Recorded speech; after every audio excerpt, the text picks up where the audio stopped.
amigos, estamos aqui mais uma vez no nosso programa Viajando nos Atlas, do canal Bairro de Fátima News. Quem não se inscreveu ainda, se inscreve aí. Para quem não me conhece, eu sou o professor Márcio da Rochela, eu sou doutor em Geografia pela Universidade Federal Fluminense e sou professor da Rede Estadual do Rio de Janeiro. Eu estou organizando aqui uma aula que seria sobre massas de ar, especificamente para o primeiro ano, e eu trago aqui uma prática que eu já fazia lá em 2009, e por isso eu quero dedicar essa aula à professora Luciana Siqueira da Costa, que me ajudou a pensar nessa aula. Bom, a gente já tinha tido uma aula com o globo antes, que mostrava que a Terra tem um eixo de rotação, né?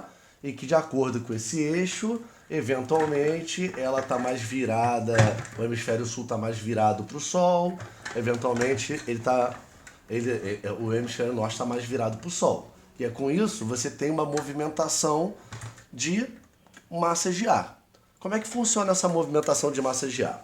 Bom, hoje a gente vai usar esse atlas aqui, o atlas do jornal O Dia, e a gente vai usar também uma prática muito legal que dá para fazer em sala de aula, muito fácil de fazer em sala de aula, que é fazer massas de ar com papel e uma moeda. Você corta ela, bota aqui a sigla dela, a partir de recortar uma moeda. Como é que elas funcionam? Vamos lá, chega aqui pertinho. Bom, a gente tem diversas massas de ar que atuam sobre o nosso continente. O que seria essa massa de ar? Seria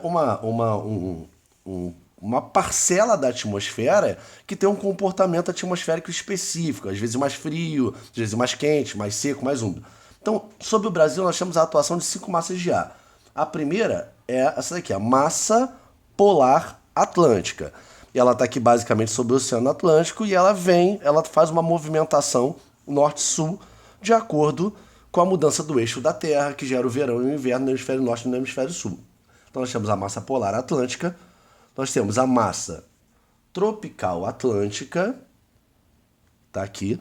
Nós temos a massa tropical continental, a massa equatorial continental e a massa equatorial atlântica, que tem essas siglas, né? MPA, massa polar atlântica, MTC, massa tropical continental, MTA, massa tropical atlântica, MSC, massa equatorial continental e massa equatorial atlântica, MEA. Qual é a característica dessas massas? A massa polar atlântica, ela é fria, mas ela é extremamente úmida, porque ela foi formada no litoral, aqui no mar. Nós temos a massa tropical continental, ela é quente, porque ela é tropical, mas ela é seca. Ela está aqui, ó, no meio do continente. Se você olhar nesse mapa aqui, ó, ela está justamente aqui, ó. Ela está longe do Oceano Atlântico por um lado e embarreirada pela Cordilheira dos Andes do outro. Então isso aqui é uma área extremamente quente, né? Acaba tendo um pouco de umidade porque os rios caem para cá, né? E aí é justamente a área do Pantanal. Quando ela está mais para baixo, o Pantanal está mais seco. Quando ela está mais para cima, o Pantanal está mais úmido. Então, nós temos aqui a massa tropical atlântica, que também é quente, mas é mais úmida do que a massa tropical continental, porque ela está no oceano. Nós temos a massa equatorial atlântica, que seria a mais quente e a mais úmida de todas, né? Está próximo do litoral e está na linha do Equador.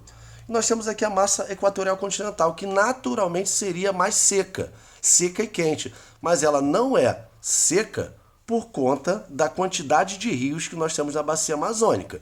Então, se um dia você desmata toda a bacia amazônica, você acaba assoreando os rios e no final, o que acontece? Essa massa de ar vai se tornar cada vez mais quente. Então, vamos trabalhar na ideia que nós estamos no verão. No verão, essas massas estão mais ou menos nessa posição. E aí nós temos intensas chuvas aqui no Rio de Janeiro. Às vezes a massa polar avança um pouquinho lançando jatos de vento para cá, enquanto essa massa tropical atlântica úmida e extremamente quente e gera o quê? A chuva frontal, que a gente já falou na aula sobre chuvas.